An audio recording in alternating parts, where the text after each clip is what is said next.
कहानियों से तुम मिले। एपिसोड 10। अभय जब ऑटो वाले से बात कर रहा था तभी उसके पीछे से एक आवाज सुनाई दी। अभय? उसने परेशान चेहरे के साथ ही उस आवाज की तरफ देखा तो वो देखता ही रह गया। वो कोई और नहीं, निधि थी। अभय ने जैसे ही निधि को देखा तो उससे रहा नहीं गया। वो उसे देखकर खुश हो गया। उसे इस वक्त निधि को गले लगाने का मन कर रहा था, क्योंकि इस अनजान शहर में उसे लगा कि कोई तो है जो उसका अपना है। निधि, जो उसे एक ही नजर में पसंद आ गई थी, जिसे देखते ही उसने शादी करने का मन बना लिया था, जिसे उसने अपने माँ बाप के कहने पर शादी के लिए मना कर दिया था। अभय को याद आया कि वो भी तो दिल्ली में ही काम करती थी। वो आज भी वैसी ही खूबसूरत लग रही थी जैसी वो उसे पहली नजर में लगी थी। निधि को देखकर कुछ पल के लिए अभय अपनी सारी परेशानियां भूल गया था। निधि ने अभय से हैरानी से पूछा, हाय, कैसे हो? आप यहाँ कैसे? अभय ने मुस्कुराते हुए जवाब दिया, फिलहाल तो बहुत परेशान हूँ और मुझे किसी पास के होटल में जाना है। निधि ने फिर हैरानी से पूछा, क्यों? अभय ने निधि से कहा, एक्चुअली मैंने यहाँ रहने के लिए रूम बुक किया था, लेकिन अब उसे छोड़कर होटल में जा रहा हूँ। क्यों? निधि की आवाज में फिर हैरानी थी। अभय ने मुस्कुराते हुए कहा, लंबी दास्तान है, फिर बताऊंगा। ये कहकर वो ऑटो वाले से पास के होटल जाने के लिए किराया पूछने लगा। निधि ने ऑटो वाले से वहां से जाने के लिए कहा, भैया आप जाइए, किसी होटल नहीं जाना। अभय ने भौहें सिकोड़ते हुए कहा, अरे क्यों, मैं अभी काफी परेशान हूँ, भूख भी लगी है, तो बाद में मिलता हूँ आपसे।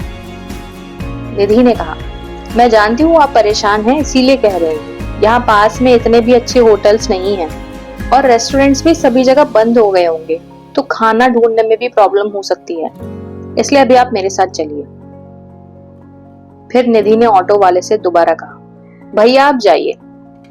अभय ने ऑटो वाले से कहा, अरे नहीं भैया रुकिए। ऑटो वाले ने परेशान होकर कहा, आप दोनों एक बार में बता दीजिए करना क्या है। ऑटो वाले की बात सुनकर दोनों ही धीरे से हंसने लगे और फिर निधि ने जोर देते हुए अभय से कहा, बहुत रात हो चुकी है, इसीलिए कह रही हूँ, कल सुबह आप चाहें तो होटल में शिफ्ट कर लेना। इस बार अभय ने निधि की बात मान ली और धीरे से मुस्कुरा दिया। निधि ने ऑटो वाले से फाइनली जाने के लिए कहा और वो वहां से चला गया।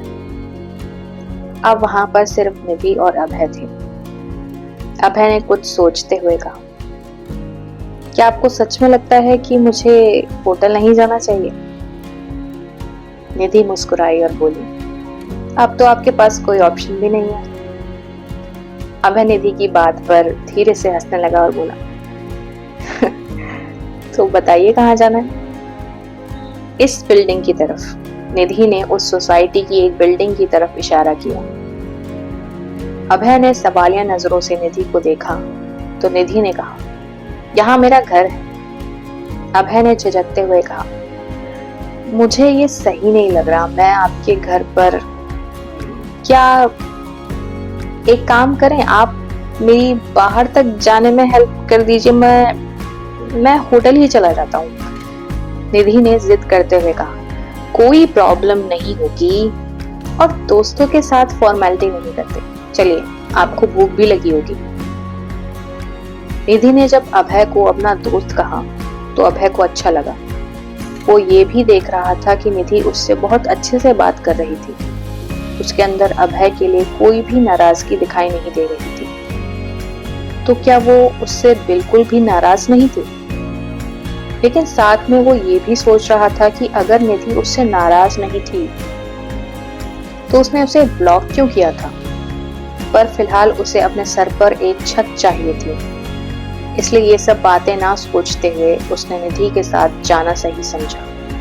निधि ने अभय के हाथ से कुछ भार ले लिया निधि ने अभय के हाथ से कुछ भार ले लिया, जिससे अभय का बोझ कम हो गया। निधि ने चलते हुए पूछा, तो क्या है वो लंबी दास्तान जिस वजह से आप होटल जा रहे थे? अभय ने चलते हुए निधि को फ्लाइट से उतरने से लेकर अब तक का किस्सा बताया, जिस पर निधि हंसने लगी। निधि को हंसता देख अब तो अभय को भी इस सब पर हंसी आ रही थी। निधि ने कहा, पता है जब लाइफ में बहुत ज्यादा प्रॉब्लम्स आने लगे तो समझ लेना चाहिए कि लाइफ में कुछ अच्छा होने वाला है। निधि की ये बात सुनकर अभय ने सोचा, शायद तभी मुझे इतनी सारी प्रॉब्लम्स के बाद तुम मिल गई। सच में कुछ पल में ही निधि से मिलकर उसकी सारी परेशानी गायब हो गई थी। अभय ने उससे पूछा, घर में और कौन रहता है? निधि ने बताया, 2 फ्लैटमेट्स हैं, कीर्ति और सिमरन। वो दोनों साथ में रहती थी। जब मेरी जॉब लगी तो मैं यहाँ आई, तब से हम तीनों ही यहाँ रह रहे हैं। अभय के कदम चलते चलते रुक गए और उसने हिचकिचाते हुए कहा, आपको सच में लगता है मुझे आना चाहिए? निधि ने मुस्कुराते हुए कहा, बिल्कुल, कोई प्रॉब्लम नहीं होगी। बस वो दोनों बातूनी बहुत हैं, तो आप संभल कर रहना, बाकी कोई प्रॉब्लम नहीं है। अभय ने आसमान में देखते हुए धीरे से कहा, मतलब अभी प्रॉब्लम्स गई नहीं है मेरी। बिल्डिंग में आकर वो दोनों लिफ्ट में आ गए। उसके बाद निधि ने 9th फ्लोर का बटन दबाया और कुछ ही देर में दोनों 9th फ्लोर पर पहुंच गए। दोनों ने अपना सामान लिया और घर के सामने पहुंच गए। घर का नंबर था 901। निधि ने घर की डोर बेल बजाई और दरवाजा खुल गया। सामने एक लड़की टी-शर्ट और शॉर्ट्स में खड़ी हुई थी।